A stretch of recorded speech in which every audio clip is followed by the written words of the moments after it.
This one looks as good as I saw it in the pictures on Amazon. It's absolutely beautiful. So we're gonna put this one on the side.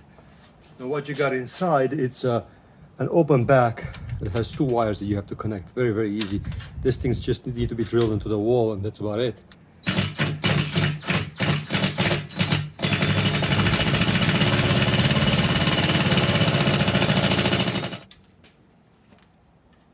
Are you ready so I could flip the switch?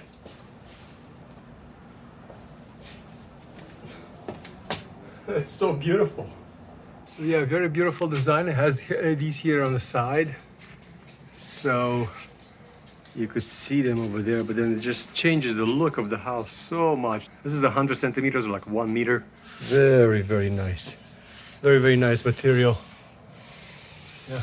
Now it does not have a sensor to turn on and off automatically, so you will have to flip the switch on it. If you flip the switch on, it's on. If you flip the switch off, it's off. So that's how it works. This particular model.